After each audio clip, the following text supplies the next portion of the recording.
We don't like when we are proved not smart, when we are proved dumb. So the whole idea of turning systematic was to automate process, making it emotionless, biasless. Warren Buffett का भी आप CAGR return उठाते हो तो 18% के आसपास ही आता है, और निफ्टी का ही रिटर्न हमारा 12-13% तो निफ्टी ही देता है। तो अगर मैं 15-18-20% की तरफ चला जाता हूँ और एक ऐसा अल्फा जनरेट करता हूँ जो मेरे को निफ्टी 50 के ऊपर इतना अल्फा जनरेट करके देता है, तो कहीं ना कहीं मैं एक बहुत अच्छा इन्वेस्टर बन पाऊंगा। Trading can be taught to anybody. Trading is just a skill, और traders can be made. तो मुझे लगता है the kind of consistency and growth is there in equity is not there elsewhere. क्यों?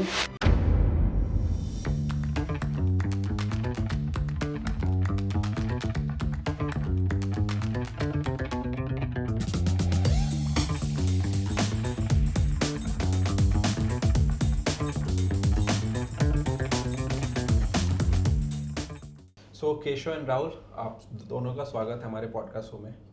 सबसे पहले बताओ, ट्रू टर्टल्स आप लोगों के ब्रांड का नाम है, फर्म का नाम है, क्यों? इस ब्रांड नेम के पीछे की क्या कहानी है?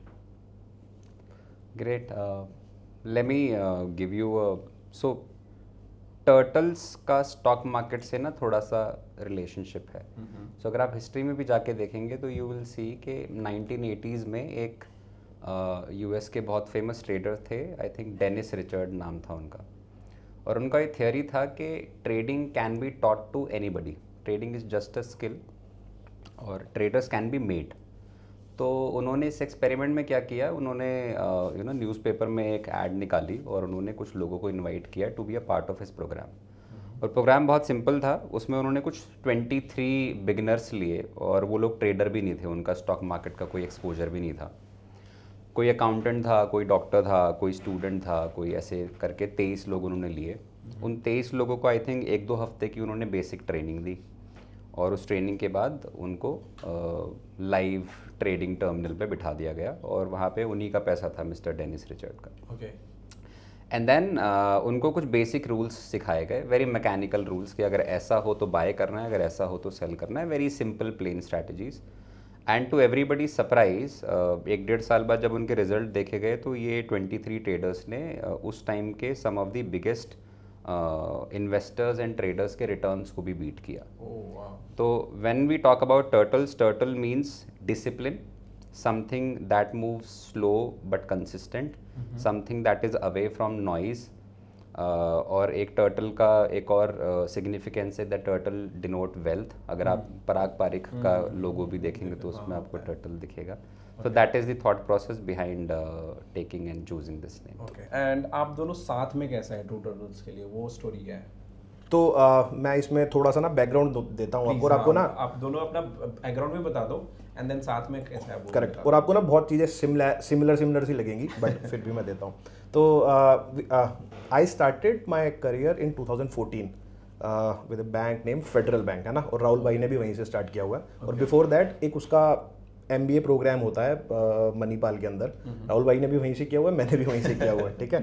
तो 2014 में हमने बैंक की जर्नी स्टार्ट करी और हम वहाँ मिले, और उसके बाद 2018 में I moved towards the broking side of business, मतलब कैपिटल मार्केट में। कैपिटल मार्केट का हमेशा से था कि बैंकिंग टाइम पे भी, जब आज आप देखते हो इन्फ्लुएंसर्स, उन सब लोगों को सिप करने से इतने पैसे आ जाते हैं, देखो इतनी लंबी वेल्थ होती है, ये एक्सेल शीट्स ना उस समय भी मेरे को पता थी, है ना। और घर में भी थोड़ा माहौल था टुवर्ड्स इक्विटी, तो हर बार ऐसा था कि यार कुछ करना है इक्विटी के अंदर। तो उस समय ऐसा तो नहीं सोचा था कि ट्रू टर्टल स्टार्ट कर लेंगे, बट वैसा था कि ठीक है, एक ब्रोकिंग से एटलीस्ट आपको एक लाइन मिलेगी, क्योंकि बैंकिंग में ना पूरा आपका एक तरीके से ऐसा नहीं होता वर्टिकल कि आप इस लाइन में आ पाओ। तो ब्रोकिंग में मैं आया, IIFL के साथ मैंने काम करना स्टार्ट किया, और उसके बाद 2020 के अंदर कोविड का क्रैश हमें देखने को मिला। वहाँ थोड़े से आइडियाज बनने स्टार्ट हुए टुवर्ड्स कि कैपिटल मार्केट में अपना भी कुछ कर सकते हैं। और राहुल भाई उस समय थोड़ा वेल्थ मैनेजमेंट की साइड चले गए। तो उसके बाद मेरा जो लास्ट रोल था that was with Motilal Oswal, और साथ साथ हमने फिर इसको भी बिल्ड करना स्टार्ट कर दिया, ट्रू टर्टल्स रिसर्च को, और इसके अंदर हम एल्गो के अंदर भी आए, फिर हम अभी स्मॉल केस के अंदर भी आ गए हैं। तो इस तरीके से हमारी जर्नी रही है। तो हम जानते एक दूसरे को बहुत पहले से हैं, एजुकेशन वाइज भी आप देखोगे, काम करने वाइज भी देखोगे, तो काफ़ी ज़्यादा सिमिलैरिटी है। इसलिए एक वो बोलते हैं ना ट्रू टर्टल्स, तो 2 टर्टल आपको इस तरीके से भी कनेक्ट होते दिखाई देंगे। तो आप लोगों ने कब इसे स्टार्ट किया था ऑफिशियली? तो राहुल भाई ने थोड़ा जल्दी स्टार्ट किया 2020 के बाद ही, और मैंने ज्वाइन किया 2023 में। तो my last role with Motilal Oswal, तो उसको फिर मैंने वहाँ से रिजाइन किया और फिर एकदम ऑफिशियली एकदम फुल टाइम इसको स्टार्ट कर दिया ऐसे। परफेक्ट। सो अभी मुझे बताओ ट्रू टर्टल के इन्वेस्टिंग का स्टाइल क्या है, कैसे आप लोग इन्वेस्ट करते हो, ट्रेड करते हो, थोड़ा उस पर ब्रीफ करो। ट्रू टर्टल्स का हम आपको थॉट प्रोसेस थोड़ा समझाते हैं। सो एक्चुअली हम लोगों ने ना अपने throughout our careers in wealth management and broking बहुत सारे क्लाइंट्स से बात की, मिले, उनके पोर्टफोलियोज देखे। हमने वो सारी चीज़ें देखी जो लोग सही करते हैं, हमने वो सारी चीज़ें भी देखी जो लोग गलत करते हैं, और हमें कुछ चीज़ें ऐसी समझ में आई कि अगर आप 90% चीज़ें सही कर रहे हो पर कुछ 10% चीज़ें गलत कर रहे हो, तो eventually you are not able to make money in the longer run, क्योंकि वो 10% गलतियाँ ना भारी पड़ जाती हैं। करेक्ट। जिस तरह से हमारी पॉजिटिव चीज़ें कंपाउंड होती हैं, उसी तरह से हमारी गलतियाँ भी विद टाइम कंपाउंड होती रहती हैं।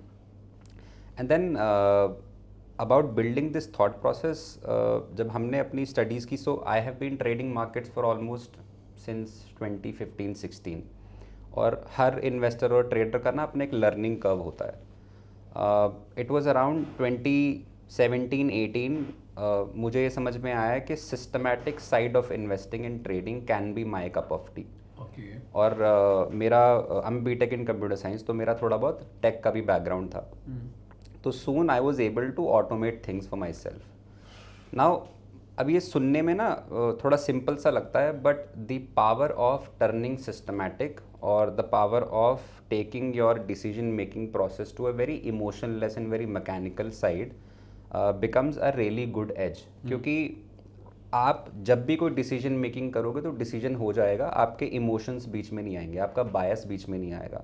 बहुत बारी होता है आपने कोई ट्रेड ली, आपने एसएल भी लगा लिया, आपने टारगेट पे लगा लिया, अब आप बैठे हो, पर जैसी प्राइस आपके एसएल के पास आता है ना, तो आपको लगता है थोड़ा सा एसएल पे नीचे खिसका लेता हूँ, थोड़ा दूर कर लेता हूँ, या अगर लगातार मेरा 3 बार एसएल हिट हो गया तो चौथी बार मैं एसएल ही नहीं लगाऊंगा। थिंग्स लाइक दिस, ये सारी चीज़ें सबके साथ होती हैं, हमारे साथ भी हुई हैं, क्योंकि eventually we are all humans and we don't like when we are proved not smart, when we are proved dumb, तो हमें लगता है नहीं हम लोग स्मार्ट हैं। तो the whole idea of turning systematic was to automate process, making it emotionless, biasless, और तब धीरे धीरे हमें ये समझ में आया कि हमारे अपने खुद के पोर्टफोलियोज, ट्रेडिंग, इन्वेस्टिंग की परफॉर्मेंस काफ़ी ज़्यादा इंप्रूव हुई, and then eventually when we were able to automate it, we could actually scale it further.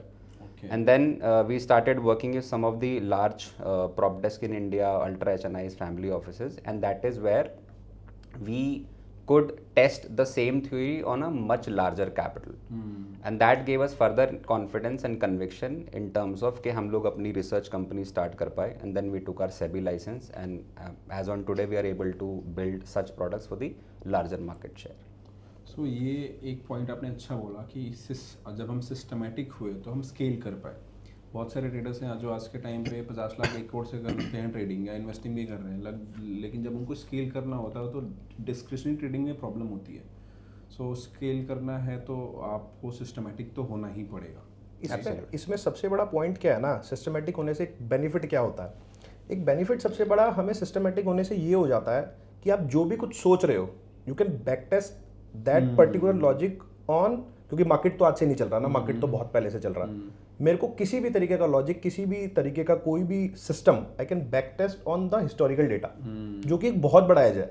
आप बाकी किसी भी स्टाइल ऑफ इन्वेस्टिंग में देखोगे, फंडामेंटल देखते हो या फिर बाकी चीज़ें देखते हो, वो आपको लग तो रहा होता है, लेकिन वो सही है गलत है वो तो तब पता चलता है जब एक्चुअल वो हो जाता है। करेक्ट। तो एक ये एडिड एडवांटेज हमें ये देता है सिस्टमेटिक अपना इन्वेस्टिंग, कि बेसिकली मैं पीछे जाके ना इसको टेस्ट कर सकता हूँ कि अगर मैंने ऐसा किया होता तो मुझे किस तरीके के रिजल्ट्स आए होते। सो अभी इतना सिस्टमैटिक ट्रेडिंग उस पर बात हो रही थी, कुछ स्ट्रैटेजीज वगैरह आज हमारे ऑडियंस के साथ आप शेयर करने वाले हो? कूल।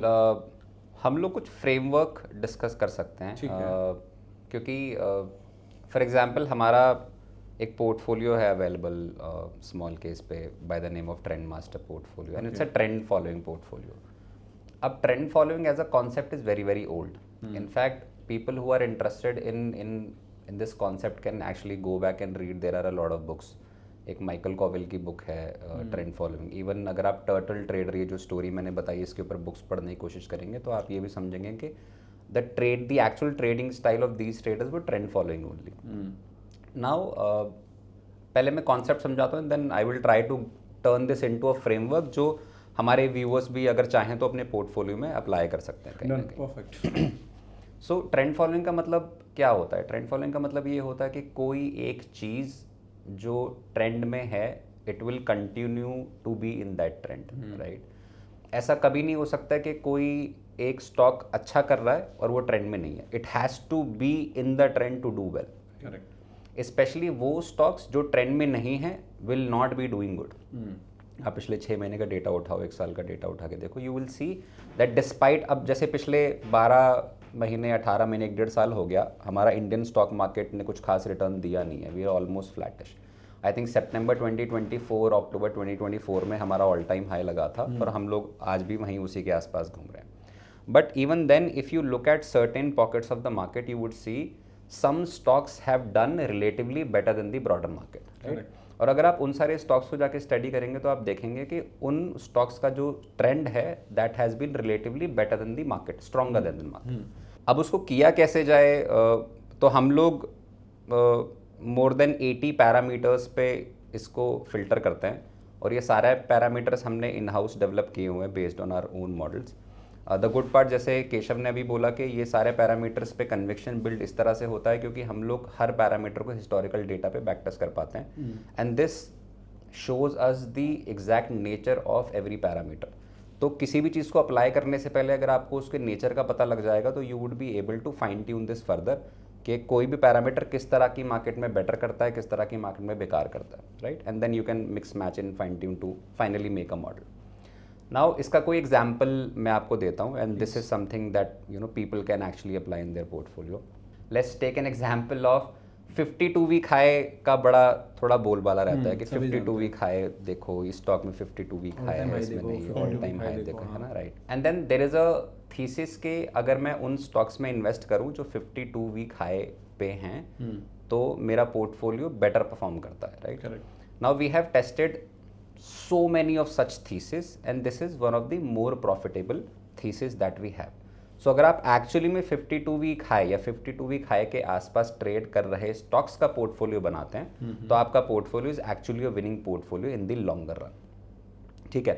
अब इसको अपने कोई भी बंदा अपने एग्जिस्टिंग पोर्टफोलियो में कैसे अप्लाई कर सकता है? ओके, नाउ आप किसी भी तरह का एनालिसिस करें, be it fundamental, technical, swing, breakout, you can add this filter as an additional filter while choosing stocks. For example, मैंने एक सेक्टर एनालिसिस किया, मैंने उसमें से 4 स्टॉक्स देखे, ठीक है? मुझे चारों के चारों अच्छे लग रहे हैं but finally I have to just choose 2 for my portfolio. तो मैं क्या करूँगा, मैं इन चारों स्टॉक्स का distance from the 52 week high calculate करूँगा। अब ये थोड़ा सा टेक्निकल है, ठीक है? Stock A, B, C, D, मैंने इन चारों का distance from their 52 week high से कैलकुलेट किया। So let's say A stock 10% दूर है अपने 52 वीक हाई से, B 15%, C 20% and D 25%, example की तरह ले लेते हैं। So what does this number show us, which means कि जो A और B स्टॉक्स हैं these are relatively closer to their 52 weeks high than the stock C and D. Correct. It gives me a good data point for my decision making कि अगर मुझे इन चारों stocks में से कोई भी 2 स्टॉक सेलेक्ट करने हैं तो मैं कौन से सेलेक्ट करूंगा, A एंड B.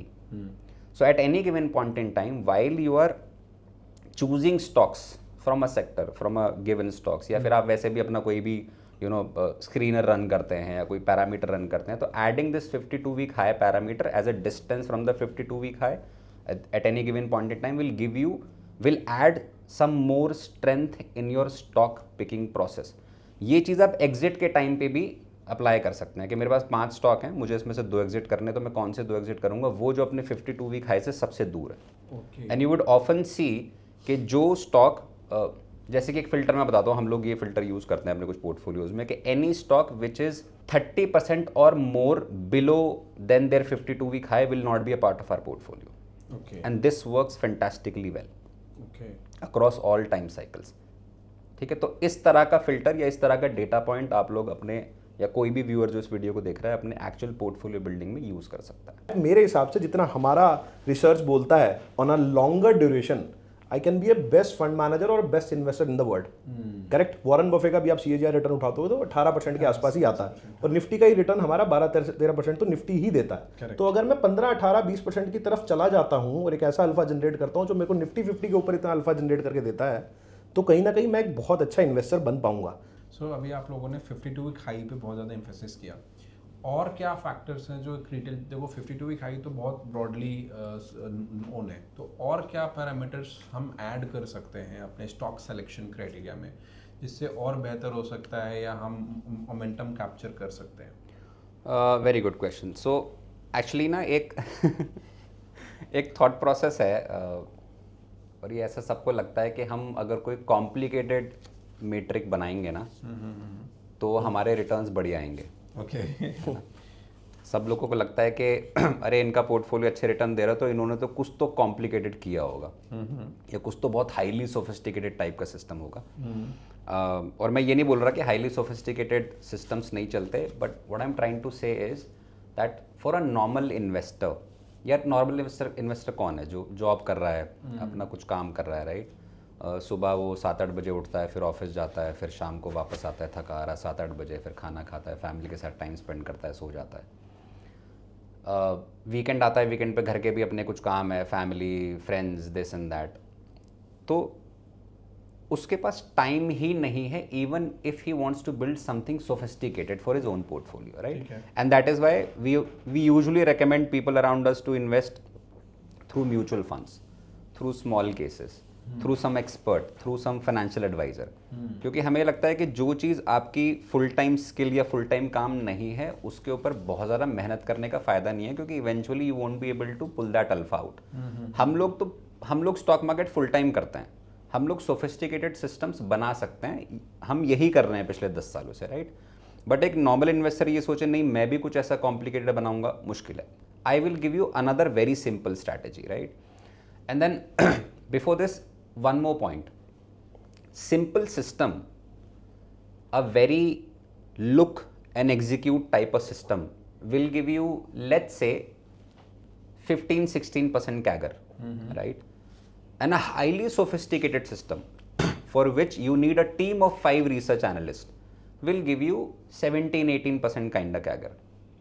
तो कौन सा ज़्यादा बढ़िया है? पहले वाला ज़्यादा बढ़िया है ना, क्योंकि वैसे भी वो 1-2% के चक्कर में इतनी मेहनत करने कोई फ़ायदा नहीं है, ना ही आप कर पाओगे, right? Somebody who's professional, who's into wealth management, fund management, उसको करना बनता है, उसका रोजी रोटी है वो, बट नॉर्मल इंसान के लिए नहीं। Now I will give you another example of very simple strategy कि कोई और पैरामीटर पे कुछ बन सकता है, कि एब्सोल्युटली बन सकता है। और ये हमने बैक टेस्ट भी किया हुआ है। आप कोई भी, अब निफ्टी का एग्जांपल ले लेते हैं, निफ्टी के 50 स्टॉक है ना?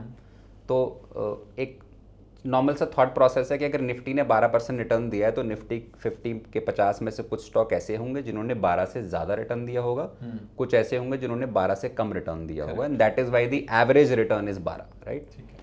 तो is there a way I can stay with दो stocks which gave more than 12% return? तो अगर मैं ऐसा कर लेता हूं तो मतलब मैं निफ्टी के रिटर्न्स को बीट कर लूंगा, सिंपल है, बिना ज़्यादा दिमाग लगाए, बिना सोफिस्टिकेटेड सिस्टम्स बनाए, है ना? तो मैं क्या करता हूं कि मैं निफ्टी के पूरे 50 स्टॉक्स का चार्ट लगाता हूं। चार्ट आई थिंक सब ठीक ठाक लोग देख लेते हैं, बिल्कुल ईजी चीज़ होती है। और उसके ऊपर आप 20 मंथ मूविंग एवरेज लगा लीजिए या 10 मंथ मूविंग एवरेज लगा लीजिए, ठीक है? आपने मूविंग एवरेज लगा लिया। You need to have in your portfolio only those stocks which is above this moving average. If you keep doing this and you keep reviewing this portfolio every quarter 3 महीने में एक बार ही आना है, अपना laptop खोलना है, फ़ोन पे भी हो जाता है, लैपटॉप खोला, देखा कौन कौन से स्टॉक्स 20 या 10 मंथ मूविंग एवरेज के ऊपर हैं, वो स्टॉक मेरे पोर्टफोलियो में रहेंगे, जो नहीं है उनको एग्जिट कर दिया मैंने। और मेरे पास जो भी पैसा है वो मैंने उन्हीं में इक्वल वेटेड डिवाइड कर रखा है। 10 स्टॉक हैं, 100 रुपये हैं, सब में 10-10 रुपये डाल दिए, ठीक है? ऐसे मैं हर क्वार्टरली उसको रीबैलेंस करता रहता हूँ। I will be able to beat Nifty 50 as a benchmark. वाह। अभी इसमें मेरा एक क्वेश्चन आ रहा है, जैसे आप लोगों ने एक पोर्टफोलियो बनाने एक बहुत सिंपल एक इफेक्टिव फार्मूला बताया। अब let's say 10 month moving average की अगर हम बात करें, उसमें मान लो निफ्टी 50 में एक ही सेक्टर के 2-3 स्टॉक्स भी हैं, जैसे बैंकिंग सेक्टर के अगर 2-3 हैं, तो अगर वो क्राइटेरिया अगर एक ही सेक्टर के 2-3 स्टॉक्स फुलफिल कर रहे हैं, तो क्या वो 2-3 स्टॉक्स को भी हमें कंसिडर करना है? उसको एंट्री लेनी है? सो बेसिक मेथड तो यही है कि जो भी मूविंग एवरेज से ऊपर है वो मेरे पोर्टफोलियो में आएगा। हाँ। अब होता क्या है ना, जब आप थोड़े से बेटर हो जाते हो ये चीज़ें रन करने में, सबसे पहली बात तो ये सुनने में बहुत ईजी लगता है, ये फॉलो करना बहुत मुश्किल, एक्सट्रीमली डिफिकल्ट। ईजी करो ना ऑडियंस के लिए। हाँ, तो ये इससे हम आपको ना अपना एग्जांपल देते हैं। हम दोनों बहुत आसपास रहते हैं एक दूसरे के, हम लोग गुड़गांव में रहते हैं ना, और हमारा जो फ्रेंड सर्कल है वहाँ पे वो सभी ये जानते हैं कि हम लोग सिस्टमैटिक इन्वेस्टिंग करते हैं, ट्रेडिंग करते हैं, और वो लोग ये भी जानते हैं कि हमने डिसेंट इनफ रिटर्न्स बनाए हैं even in our own portfolios and family portfolios. उनमें से कितने % लोग ये सिस्टमैटिक इन्वेस्टिंग या जो चीज़ें हम उनको बताते हैं फॉलो करते होंगे? गेस। फ्री का ज्ञान जनरली कोई लेता नहीं है। तो कोई नहीं करता। और अपने दोस्त यारी में तो लोग ज्यादा सीरियसली लेते हैं। तो क्यों नहीं करते वो लोग? और ऐसा नहीं कि कभी किसी ने ट्राई नहीं किया, उन्होंने ट्राई किया बहुत बारी, तो 1 महीना, 2 महीना, 3 महीना, 4 महीने। ये आपका कन्विक्शन है, उनको शायद ना आए, जो भी। हाँ, आप बताओ तो क्यों नहीं करते? 2-3 रीज़न है जो हमें लगते हैं। एक, हमें लगता है कि ये बहुत बोरिंग है, 3 महीने में एक ही बार पोर्टफोलियो देखना है और पैसे बन जाएंगे, ये तो बाकी टाइम क्या करेंगे? ऐसा कैसे होगा? नहीं, ये तो चलता नहीं चाहिए लोगों को, ये कुछ होता ना कुछ नहीं होता रहिए। कुछ ना कुछ अच्छा, चलता 3 महीने 3 महीने मेरे पोर्टफोलियो में ना BSE भी है, लेट्स से, और BSE की न्यूज़ आ गई और BSE 8% नीचे गिर गया, and again not a recommendation, just an example. तो क्या करना है? तो मैं उनको बोलूँगा कुछ नहीं करना, 3 महीने बाद देखना है। हाँ, तो नहीं, वो नहीं हो सकता ऐसे, क्योंकि अगले दिन अगर वो फिर से 4-5% नीचे गिर गया तो ये तो, अरे यार ये तो मैं कल ही बेच देता तो आज ये 4% बच जाता, ऐसा कर देता तो वैसा हो जाता, वैसा कर देता तो वैसा हो जाता। So even I have read some 100-150 books on all these things, all sort of models and all that, especially on the systematic side। मुझे फंडामेंटल इन्वेस्टिंग बहुत ज़्यादा समझ में नहीं आती है, और मेरे अपने रीजंस हैं, मैंने किया सब कुछ हुआ है। इस मार्केट के अंदर ऑलमोस्ट जितनी तरह की इन्वेस्टिंग स्टाइल है, ट्रेडिंग स्टाइल है, मैंने ऑलमोस्ट सब ट्राई करके देखी है। मुझे सिस्टमैटिक सबसे ज़्यादा समझ में आती है। क्यों? क्योंकि वही कि अगर मेहनत करके भी पैसा बनता है और कम मेहनत करके पैसा बनता है, तो मुझे लगता है कम मेहनत करके बनाना ज़्यादा बढ़िया है। एब्सोल्युटली, है ना? तो और जब मैं बहुत सारे एक्सपर्ट्स को, और वो लोग जो, तो इंडिया में ना ट्रेडिंग और इन्वेस्टिंग में बहुत ज़्यादा पुराने लोग हैं नहीं, बहुत कम है, और जो हैं भी वो भी फंडामेंटल साइड वाले, सिस्टमैटिक साइड वाले कम है। बट आपको US की साइड पे बहुत सारे ऐसे एक्सपर्ट मिलेंगे जिन्होंने सिस्टमैटिक इन्वेस्टिंग की है, जिन्होंने मोमेंटम इन्वेस्टिंग की एंड ऑल दैट। उन लोगों से भी जब ये चीज़ पूछी जाती है ना कि अरे ये इतनी सिंपल चीज़ें फिर भी लोग क्यों नहीं करते, तो एक्चुअली आंसर उनके पास भी नहीं है। And the most logical answer that we could see, feel in our own friend circle, in people around us, is it is behaviorally difficult to follow a rule. Okay, healthy रहना कितना आसान है मुझे ये बताओ? बहुत आसान है। एक्सरसाइज करनी है और नॉर्मल डाइट लेनी है, बस टाइम से सो, यही है ना, सबको पता है। ऐसा कुछ किसी को ना पता हो, या ऐसा कुछ थ्योरम होती हो या एल्गोरिदम होती हो, बहुत सिंपल है। कितने % लोग हमारी इंडियन सोसाइटी में फिट होते हैं? बहुत कम। नहीं, बहुत कम। हाँ, तो क्यों नहीं होते? बिहेवियरली मुश्किल है। सो आप लोगों का इन्वेस्टिंग वाला अप्रोच बहुत सिंपल लगा, बट बहुत अच्छा लगा, और अगर आई होप कि अगर सब लोग कर पाएँ, सो आप लोगों ने बोला कि ईजिली वो बेंचमार्क को तो बीट कर ही सकते हैं, बट फॉलो करना डिफिकल्ट है। बट आई बिलीव कि टाइम के साथ अगर आप लोग फॉलो करोगे तो बेहतर चीज़ें होती जाएंगी आप लोगों के लिए। एंड अभी हम ऑफ स्क्रीन डिस्कस कर रहे थे कि आप लोग ट्रेडिंग भी, एल्गो ट्रेडिंग भी करते हैं। तो पहले तो ये मुझे बताओ, आप लोगों का जो system based, rule based system है सारा सब कुछ, उसमें एल्गो कैसे हेल्प करता है, एंड आपका ट्रेडिंग वाला पार्ट कैसे है? ओके, इस पे आइडिया देते हैं। सो एल्गो थोड़ा ना फैंसी वर्ड है। एल्गो कुछ नहीं है। एल्गो इसके बस आप एग्जीक्यूट नहीं कर रहे हो, आपने अपने कंप्यूटर को बोला हुआ है कि भाई जब ऐसा हो जाए ना तो एग्जीक्यूट कर देना है। And in this current age technology so advance कि आपके लिए काम करना, एग्जीक्यूशन वाली सारी चीज़ें करना बहुत ईजी है, राइट? 100 बंदों का काम एक कंप्यूटर कर सकता है as far as the execution, cleanliness and efficiency is concerned. But algo के पीछे क्या है? एल्गो के पीछे is again a strategy. Strategy is nothing but a set of rules. It is again related to the same thought process and school of thoughts of systematic trading. अब systematic trading क्या है? Systematic trading is pretty similar to systematic investing. It is just that trading is usually done on a shorter time frame, right? तो intraday चीज़ें चलती हैं, कुछ positional चीज़ें चलती हैं, एंड यूजुअली एक अच्छा ट्रेडर ये कोशिश करता है कि शॉर्ट टाइम फ्रेम में जो भी मेरे जिस तरह के ट्रेंड्स हैं, स्ट्रेंथ हैं, वीकनेसेस हैं, उनको मैं हार्नेस कर पाऊँ, वहाँ से कुछ ना कुछ अल्फा जनरेट किया जाए. नाउ ऑन आवर साइड हम लोग क्या करते हैं वो बताता हूँ, क्योंकि हमें लगता है कि it makes a lot of sense. तो हम लोग स्पेशलाइज करते हैं ऑप्शंस ट्रेडिंग में. हम लोग बहुत सालों से कर रहे हैं, and at this point in time all our option trades are automated. Everything is algo driven. अब ऑप्शन ट्रेडिंग का सबसे बड़ा फ़ायदा ये है कि ये करने के लिए आपको एक्चुअली में पैसे नहीं चाहिए होते, आपके पोर्टफोलियो के ऊपर हो जाता है ये. जिन लोगों को नहीं पता उनके लिए थोड़ा सिंपल डम डाउन कर देता हूँ मैं, कि अगर आपके पास स्टॉक्स पड़े हैं, सिक्योरिटीज़ हैं, ETFs हैं, म्यूचुअल फंड्स हैं, तो आप उनको एक्चुअली में प्लेज कर सकते हो, जिसके अगेंस्ट आपको मार्जिन मिलता है. This margin can be used for options trading. Options writing, हाँ, ऑप्शन राइटिंग, हाँ. सो अगर कोई भी अच्छा ऑप्शन ट्रेडर होगा, he will 99% be on the selling side, writing side only. But ठीक है, ऑप्शन बाइंग में थोड़े बहुत पैसे बनते हैं. We run a few option buying models also, but that is only to smoothen out our equity curve. But थोड़ा सा टेक्निकल हो जाएगा, मैं इसको सिंपल रखना चाहता हूँ.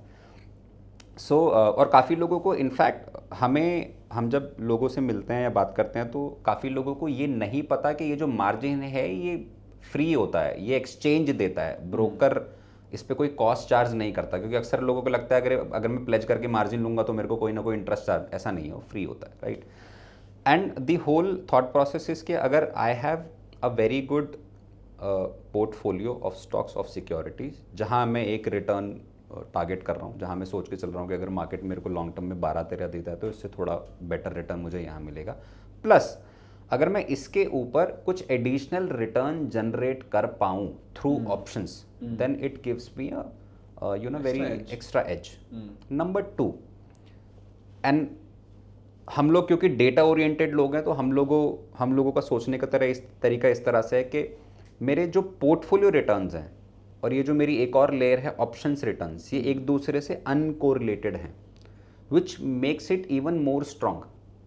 कि हो सकता है किसी टाइम पे मेरा स्टॉक मार्केट अच्छा परफॉर्म ना कर रहा हो, पर मेरा ऑप्शंस अच्छा परफॉर्म कर रहा हो. करेक्ट. हो सकता है किसी टाइम पे स्टॉक मार्केट अच्छा परफॉर्म कर रहा हो, मेरा ऑप्शन ट्रेडिंग में कम पैसे बन रहे हो. सो ये दोनों चीज़ें एक दूसरे को बैलेंस भी करती रहेंगी, विच मेक्स कि मेरा जो फाइनल इक्विटी कर्व आएगा, जिस तरह से मेरा अपना पर्सनल अकाउंट ग्रो होगा, वो थोड़ा सा और स्मूथ हो जाएगा. मेरे जो ड्रॉडाउन्स हैं वो थोड़े से छोटे हो जाएंगे, टाइम वाइज भी, साइज वाइज भी. So this is our broader thought process around options trading.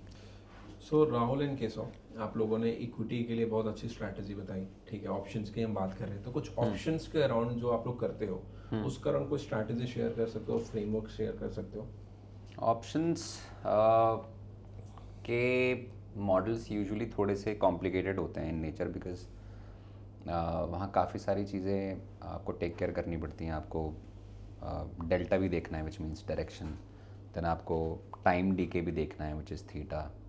हम लोग यूजुअली गामा के आसपास नहीं घूमते हैं, विच मीन्स हम लोग बहुत नियर एक्सपायरी नहीं करते हैं. एंड देन विद टाइम और विद रिजीम आपको थोड़े बहुत उसमें भी चेंजेस करने पड़ते हैं. सो फॉर एग्जांपल, जितने भी लोग ऑप्शंस ट्रेड करते हैं इंडिया में, उन्होंने देखा कि 2021 to 2024 was a very daily expiry kind of regime. रोज़ एक्सपायरी होने लग गई थी, और वहाँ पे एक अलग तरह के मॉडल चलते थे. We have also made decent money out there, but then 2024 the picture changed. SEBI ने बोला कि रिटेल बहुत पैसे लूज़ कर रहा है, तो हमें एक्सपायरी कम करनी चाहिए, हमें ये सब कम करना चाहिए, वॉल्यूम कम होना है, ऑल दैट. ठीक है, जो भी है, बट नंबर ऑफ एक्सपायरीज कम हो गई. And automatically with the market we also made some changes in our own models. तो अभी हम लोग काफ़ी हद तक पोजिशनल बुक रन करते हैं, और पोजिशनल थोड़ा सा ईजी भी रहता है. आपका चर्न कम हो जाता है, आपका फ्रीक्वेंसी ऑफ ऑर्डर्स कम हो जाता है, दिन के कुछ ऑर्डर्स जाते हैं, and that is how it works. Now on the framework, options में काफ़ी तरह के फ्रेमवर्क डिज़ाइन होते हैं. आप डायरेक्शन खेल सकते हो, आप नॉन डायरेक्शन खेल सकते हो. मीन रिवर्जन काफ़ी हद तक काफ़ी अच्छा चलता है अगर आप इंट्राडे या 2 से 3 दिन का स्विंग ट्रेड प्लान करते हो. But to give you a framework, usually directional framework काफ़ी ईजी होते हैं चलाने. मीन रिवर्जन फिर भी थोड़ा मुश्किल होता है, क्योंकि वहाँ पे number of adjustments are usually more. But अगर आप कोई ट्रेंडिंग मार्केट या कोई ट्रेंडिंग सेटअप चलाना चाहो तो आप हाई एंड लोज के ऊपर बहुत इजीली चला सकते हो। तो इसको हमें वीकली में करना चाहिए या इसे हमें वीकली में करना चाहिए या मंथली टाइम फ्रेम में भी कर सकते हैं? सो मेरे हिसाब से बिगिनर्स अगर मंथली टाइम फ्रेम में करें तो ज़्यादा बढ़िया है, क्योंकि वीकली टाइम फ्रेम पे आपका इक्विटी का थोड़ा सा वॉलेटाइल होता है। बट जैसे जैसे आपका एक्सपीरियंस स्प्रेड्स के साथ बढ़ता जाता है, आप करंट वीक को छोड़ के अगर नेक्स्ट वीक में करें तो थोड़ा ज़्यादा बेटर है। But from a beginner perspective I think monthly contracts will feel much better. Okay, कुछ एग्जांपल्स के थ्रू अगर आप इसमें कुंदन भाई एक पॉइंट मैं और ऐड करना चाह रहा था। देखो ओवरऑल ना ट्रेडिंग को अगर आप देखते हो ना, या मोस्ट ऑफ द लोग इसमें गलती क्या करते हैं ना कि ट्रेडिंग में पैसा बन क्यों नहीं पाता। जैसे अभी राहुल भाई ने बताया कि हमने क्रेडिट स्प्रेड बनाया, मान लो 100 रुपये का क्रेडिट स्प्रेड था, 50 रुपये मैंने उसमें क्रेडिट ले लिया। अब क्या है, 50 रुपये या तो मेरे पास पूरे आ जाएंगे या मेरे पास 50 रुपये का लॉस हो जाएगा इनकेस अगर मेरे हेज तक चला जाता है वो, right. Everybody wants to sound cool by talking about what's working right now, कि अभी जिस जगह सबसे बढ़िया बूम चल रहा है ना उसके बारे में बात करना is pretty cool.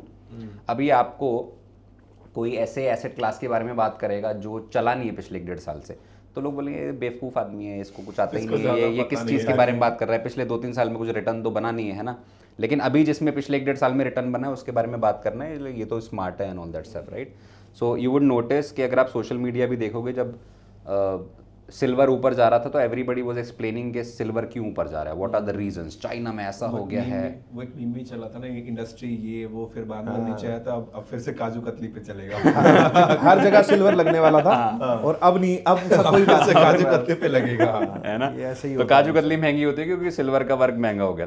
Any which ways, so from a thought process perspective मुझे लगता है the kind of consistency and growth, especially consistency is there in equity is not there elsewhere। क्यों? क्योंकि गोल्ड ना सिर्फ गोल्ड है, सिल्वर सिर्फ silver है, डाइवर्सिफिकेशन नहीं है। इक्विटी में there are so many companies out there. आप वर्स्ट से वर्स्ट मार्केट सिनेरियो में जाके देखो, वर्स्ट से वर्स्ट मार्केट फेज में जाके देखो, कोई ना कोई स्टॉक्स आपको ऐसे जरूर मिलेंगे जो अच्छा कर रहे होंगे, कोई ना कोई इंडस्ट्री ऐसी होगी जहां पे पैसा बन रहा होगा। So eventually the playground is much large there. आप दोनों का अकाउंट 5 पैसा में है, सो अभी तक आप लोगों का 5 पैसा के साथ एक्सपीरियंस कैसा रहा? तो एज एक्सपीरियंस वाइज देखोगे तो मेरा ही नहीं, मतलब फैमिली मेम्बर्स का भी, तो हम क्योंकि ट्रेडिंग करके चलते हैं तो सारे अकाउंट्स में करते हैं, फिर अपने में भी करते हैं, घर वालों के अकाउंट में भी करते हैं, और थोड़ा डाइवर्सिफाइड भी रहता है उससे, और आप डिफरेंट स्ट्रेटजीज भी चला पाते हो, तो एक वो बाइफर्केशन मिल जाता है। तो एज अ प्लेटफॉर्म 5 पैसा के साथ हम लगभग 4-4.5 साल से जुड़े हुए हैं। और in terms of support it's a very good team which is supporting us. कुछ भी अगर इशू आता है तो हमें रिजॉल्व करके वो टाइमली मिलता है। प्लेटफॉर्म वाइज देखोगे तो जो एल्गो ट्रेडिंग के लिए जिस तरीके का इंफ्रा चाहिए वो हमें 5 पैसा की तरफ से मिलता है। जो चीज़ें प्लान हैं और आने वाले टाइम में वो भी कहीं ना कहीं बहुत प्रॉमिसिंग लग रही हैं 5 पैसा के साथ, कि जिस तरीके से एल्गो ट्रेडिंग पे काम हो रहा है, और जो भी टेक्नोलॉजी वाइज हमें हेल्प करता है in terms of better pricing की आप प्लेटफॉर्म पे किस तरीके से यूज़ कर सकते हो। हम APIs भी यूज़ करते हैं 5 पैसा की, वो भी बहुत अच्छी हैं, और शायद हम बहुत कम लोगों में होंगे जो 5 पैसा का इन हाउस API यूज़ करते हैं, राइट। तो वो भी एक एक्सट्रीम करके जो 5 पैसा का API हम वो यूज़ करते हैं। तो उस लेवल पे काफ़ी अच्छा इन्होंने इंफ्रा बिल्ड किया हुआ है APIs में, और हमारा जो एल्गो ट्रेड्स होते हैं काफ़ी स्मूथली जाते हैं। इनकेस कभी कुछ इशू आता भी है तो team is there to support us, तो एक वो अच्छा चीज़ हमें मिलती है। करेक्ट।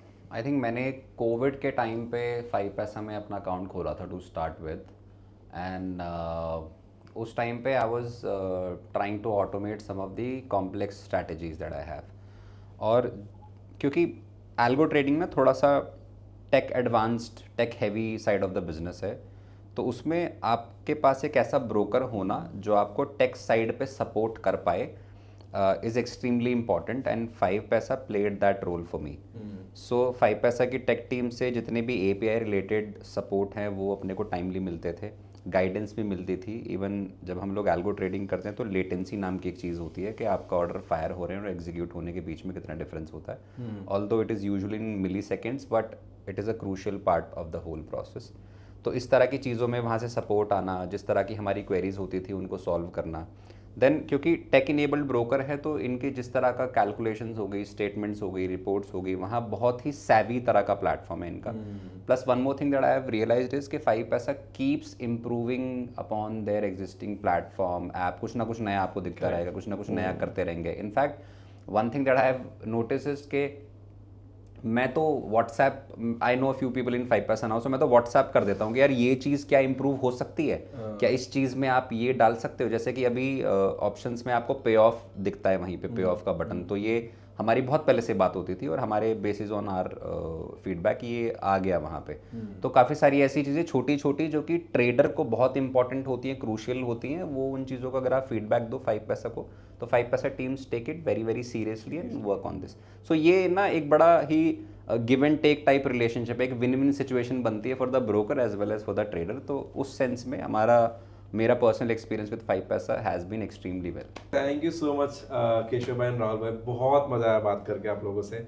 अभी तक का सबसे फन चिल वाइब वाला पॉडकास्ट मैंने एज अ होस्ट एंजॉय किया, राइट. एंड आप लोगों का पर्सनालिटी भी एक दूसरे को बहुत कॉम्प्लीमेंट करता है. बहुत काम कंपोज्ड हो आप, थोड़े वोलेटाइल नेचर के हो, बट बहुत कॉम्प्लीमेंट करते हो. एंड जो भी सिस्टम आप लोगों ने दिया बहुत ईजी है, सिंपल है, एट इफेक्टिव है. बस आपने जैसे बताया कि फॉलो करना डिफिकल्ट है, लेकिन अगर कोई फॉलो करता है तो ऑब्वियसली वो पैसा बनाएगा. So thank you so much guys, thanks a lot. It's an honour for me कि आप लोगों के साथ बैठ के पॉडकास्ट में शूट किया. सो thank you so much. Thank you so much. Thank you Kundan भाई.